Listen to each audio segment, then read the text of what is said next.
నేను నాగలోపల్లి తాండ సర్పంచి. నా పేరు రాములు నాయక్. మాది కోడేరు మండల్, నాగర్ కర్నూలు డిస్టిక్. గత వారం 15 రోజుల నుంచి ఎత్తం టు మైలారాం మధ్యలో బాట క్లియర్ చేయాలని పై అధికారులను, అందుబాటులో ఉన్న సర్పంచులను, ఎంపీడీఓ సార్ వాళ్ళకు ప్రతి ఒక్కరికి ఇన్ఫర్మేషన్ ఇచ్చినా కూడా ఈ రోడ్ ఇంకా ఈ చెట్లు కొట్టియడం కానీ ఇవి కంపల్ తీయడం చేయకపోవడం వల్ల మాకు బస్సు అనేది నిలిచిపోయింది.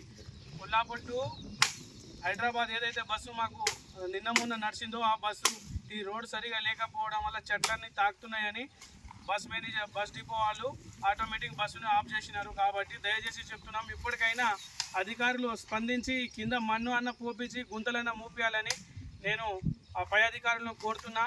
ఇప్పుడు మా తాండ నుంచి యువకులను తీసుకువచ్చి ఇదిగో ఇప్పుడు నా ఎంతవరకు అయితే సాధ్యమవుతుందో అంతవరకు వీళ్ళని పెట్టించి ఈ పని అనేది నేను చేపించడం జరుగుతుంది. దయచేసి మీరు ఎవరైనా పై అధికారులు త్వరలో ఇంకా స్పందించి ఉన్న గుంతలన్నా మూపించి క్లియర్ చేపించాలని నేను మీకు మీ ద్వారా పై అధికారులను కోరుకుంటున్నా. ఎందుకంటే దీనివల్ల మాకు బస్సు సౌకర్యం ఆటోమేటిక్ నిలిచిపోయింది. ఇప్పటికే 3 రోజులైంది మాకు బస్సు ఆగిపోవడం వల్ల చాలా ఇబ్బంది అవుతుంది. దయచేసి మేము ఎన్నో సంవత్సరాల తర్వాత వస్తున్న బస్సు మళ్ళీ ఈ రోడ్ వల్ల ఇబ్బంది అవుతుందని ప్రత్యేకంగా ఇక్కడ వచ్చి ఈ చెట్లను అన్నీ క్లీన్ చేపించడం జరుగుతుంది. నరుకుతున్నారు పిల్లలు, అదిగో అంతా చేస్తున్నారు. కాబట్టి ఇంకా ముందులో కూడా పెద్ద పెద్ద కంప చెట్లు ఉన్నాయి, అవన్నీ తీపిస్తున్నాం. దయచేసి పై అధికారులు ఈ వీడియో స్పందించి మీని వరకు పోయి ఈ రోడ్ అనేది ఎంత త్వరగా అయితే అంత త్వరగా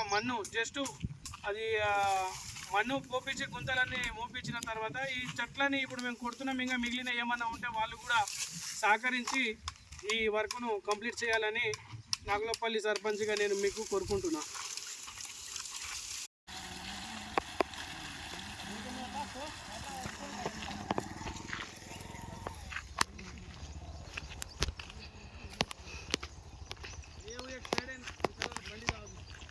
कोणास